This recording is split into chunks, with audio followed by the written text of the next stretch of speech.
हाय दोस्तों। यहाँ पे बात कर लेते हैं कि राजा साहब का जो कलेक्शन है और जो थलापति की जो फिल्म है उसका भी जो कलेक्शन है उसके बारे में बात करने वाले हैं हम। थोड़ा सा मैं आपको पूरा डिटेल यहाँ पे दे दूँ। और सबसे पहले तो मैं आपको बता दूँ कि राजा साहब हिंदी ट्रेलर जो था उसके बाद क्या हुआ वो मैं बताने वाला हूँ। देखो क्या हुआ, जब इसका हिंदी ट्रेलर आया ना, हिंदी ट्रेलर नहीं सॉरी सेकंड ट्रेलर जब आया उसके बाद इसकी जो हाइप बनी है ना भाई, अलग ही लेवल की हाइप बनी है। मतलब सम हाउ जो एक इम्पैक्ट था, हाँ मतलब कुछ बिका हुआ ऐसे भी इसको भी रोस्ट कर ही रहे हैं वो अलग बात है, बट वो इम्पैक्ट चेंज हो गया पूरा। मतलब वो हाइप बन गई। जो लोग, और मैंने देखा जो लोग पार्ट वन को, जो ट्रेलर वन को क्रिटिसाइज कर रहे थे, बहुत से लोग अचानक बदल गए। क्योंकि मैं ट्रेलर वन के वक्त ही बोला था कि मारुति ने ट्रेलर थोड़ा डिफरेंट कट किया है और डबिंग चेंज होनी चाहिए। मैं बार बार वो ट्रेलर के वक्त बोला था और लकीली इन लोगों ने डबिंग चेंज की। आई थिंक वो शरद केलकर्नी है, दूसरा नाम है उस डब आर्टिस्ट का, पर बहुत ही सूट कर रहा है वो वॉइस। दूसरी बात, तीसरी सबसे इम्पोर्टेंट बात है कि अभी भी सेकेंड ट्रेलर के बाद भी एक पर्टिकुलरली स्टोरी आपके सामने उन लोगों ने रिवील नहीं की। दैट्स व्हाट आई वांट, कि वही चाहिए था मुझे कि स्टोरी टेलिंग जो है, जो ट्रेलर है ऐसा दिखाओ कि सब कुछ ना दिखा दो।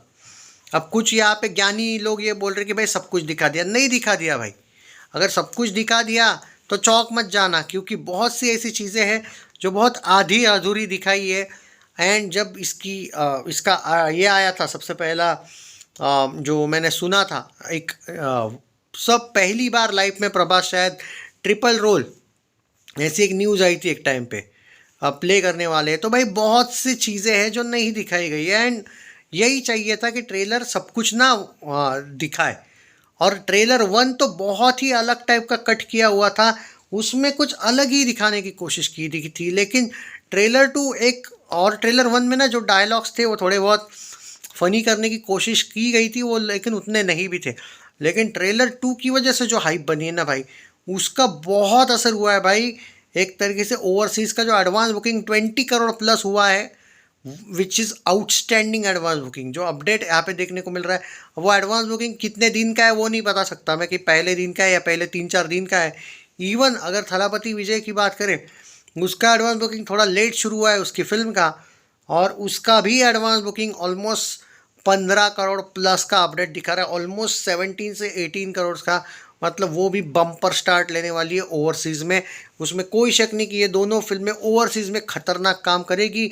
देखना ये है कि भारत में जब इन लोगों की एडवांस बुकिंग शुरू होगी तो किस लेवल पे ये जाएगी। सबसे पहले तो आपको एक रिक्वेस्ट है मेरी कि जो फिल्म रिलीज़ हुई है और जो डिज़ास्टर हुई है 3 दिन पहले, तू मेरी मैं तेरा मैं तेरी तू मेरी का एक वर्डिक्ट आया है डिज़ास्टर का, उसका जो आज मैंने वीडियो बनाया है, सब वीडियो में आज के मैं प्रमोट कर रहा हूँ उस वीडियो को। जाओ जाके देखो, हेडफोन्स के साथ सुनना भाई साहब, वरना अगर गलती से हेडफोन्स के बिना सुना तो आपके घर वाले भी आपको लात मार के घर से बाहर निकालने वाले हैं। Trust me on that. बोलेंगे किसका वीडियो सुन रहे हो तुम और क्या है ये लैंग्वेज। तो हेडफोन ज़रूर सुनना, ओके, पहले ही बता दिया।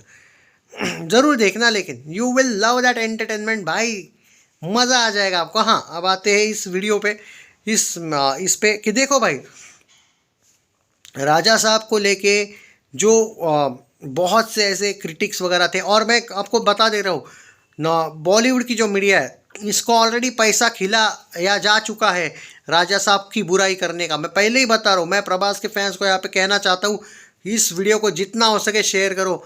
थलापति के फैंस को भी मैं कहूँगा ये चीज़। देखो भाई साहब, इन दोनों फिल्मों को की एक तरीके से हाइप मिटाने की कोशिश की गई है। ट्रेलर से आपको, कम से कम राजा साहब के ट्रेलर से आपको अंदाज़ा आ चुका होगा कि क्या चल रहा है ये सब।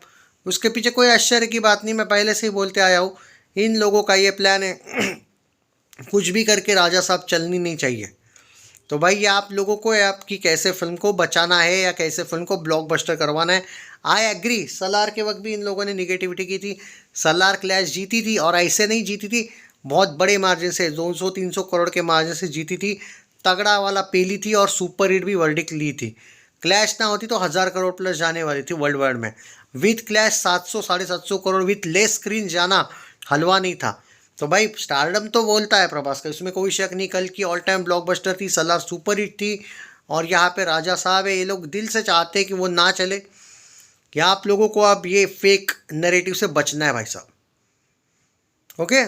तो पॉइंट ये है कि 20 करोड़ प्लस का एडवांस बुकिंग देखने को मिला है, विच इज़ आउटस्टैंडिंग। थालापति की भी फिल्म का ऑलमोस्ट 17.5-18 करोड़ के ऊपर का एडवांस बुकिंग देखने को मिल रहा है, विच इज़ आउटस्टैंडिंग। शायद ये पहले दिन का नहीं है, ये पहले 2-3 दिन का मिला के आया हुआ रिपोर्ट होगा। मुझे थोड़ा डाउट है क्योंकि पहले दिन का नहीं होगा ये। और डेफिनेटली जब north America, Australia, New Zealand, USA and in fact UK, जहाँ जब इनके एडवांस बुकिंग ओपन होते हैं तो वो पहले दिन के नहीं होते हैं। वो जैसे फॉर एग्जांपल फ्राइडे का भी होता है, सैटरडे का भी ओपन होता है, संडे का भी होता है, मंडे, पूरे वीक का हो जाता है वो। तो शायद हो सकता है कि जो एडवांस बुकिंग ये सिर्फ आंकड़ा है, कब के टिकट बुक हुए होंगे ये नहीं बोल सकता मैं, बट ये जो आंकड़ा है ये भी बहुत खतरनाक वाला है, ज़बरदस्त वाला है। रिमेंबर, भारत में इसके एडवांस बुकिंग का अभी तक नामो निशान भी नहीं है। एंड बोला जाता है कि 3 तारीख को इनका एडवांस बुकिंग शुरू होगा। अब यहाँ पे आप लोगों को वो सवाल आया होगा, जिस तरीके से धुरंधर वेव चल रही है, क्या हिंदी बेल्ट में राजा साहब को स्क्रीन्स मिलेंगे और या फिर थलापति के फिल्म को स्क्रीन मिलेंगे? Definitely yes. डिस्ट्रीब्यूटर्स राजा साहब के शायद ए फिल्म से वो बाप लेवल के स्क्रीन्स लेने में माहिर है, उसमें कोई शक नहीं, वो अच्छे खासे स्क्रीन्स लेंगे। थलापति की भी जो फिल्म है वो टी सीरीज़ के, शायद टी सीरीज़ ने उनसे हाथ मिला है जितना मैं जानता हूँ, वो भी बाप लेवल के स्क्रीन्स लेते हैं। लेकिन यहाँ पे उसका लॉस ये है कि थलापति का हिंदी स्टारडम वर्ल्ड वाइड होगा भाई, ओवरसीज़ होगा, हिंदी स्टारडम नहीं है भाई उतना, एज़ कम्पेयर टू प्रभास सच में कुछ नहीं है। हो सकता है थलापति के फैंस को बुरा लगे, लेकिन उसमें क्या गलत बोल रहा हूँ मैं, क्या फैक्ट तो फैक्ट है ना।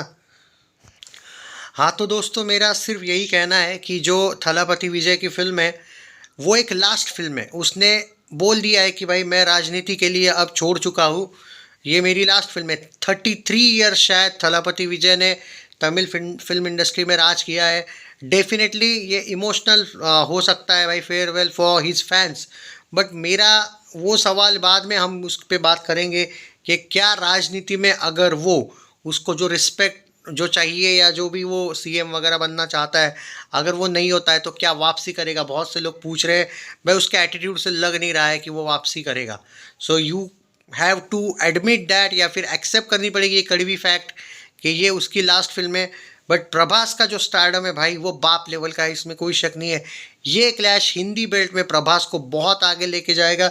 देखना यह है कि इस धुरंधर वेव में कितने स्क्रीन्स मिलते हैं। डेफिनेटली प्रभास की फिल्म को अच्छे खासे स्क्रीन्स मिलेंगे, थलापति की फिल्म को भी अच्छे खासे स्क्रीन्स मिल सकते हैं, but if we talk about Hindi stardom then Prabhas का स्टारडम बहुत आगे है। This is not comparison, this is fact. But यहाँ पे एक बात तो तय है कि दोनों फिल्में अच्छी खासी कलेक्शंस वर्ल्ड वाइड लेवल पे कर सकती है। भारत में कम से कम तमिल में थलापति की फिल्म खतरनाक जाएगी, तेलुगु में राजा साहब ज़बरदस्त जाएगी। अभी देखते कि होगा क्या। बाय द वे, हाँ जाते जाते दोस्तों, वो याद है ना आपको वो वाला वीडियो, वो रोस्टिंग वाला, तो वो ज़रूर रोस्टिंग वाला नहीं, वो जो डिज़ास्टर हुई है फिल्म, तो मैं आज हर एक वीडियो में वही प्रमोट कर रहा हूँ। जाओ जाके देख लो, एंटरटेनमेंट हो जाएगा। करण जौहर की जो डिज़ास्टर हुई है फिल्म, अरे मज़ा आ जाएगा आपको यार, प्रॉमिस करता हूँ। जाओ जाके देखो, कैसा लगा बताना। Take care, love you.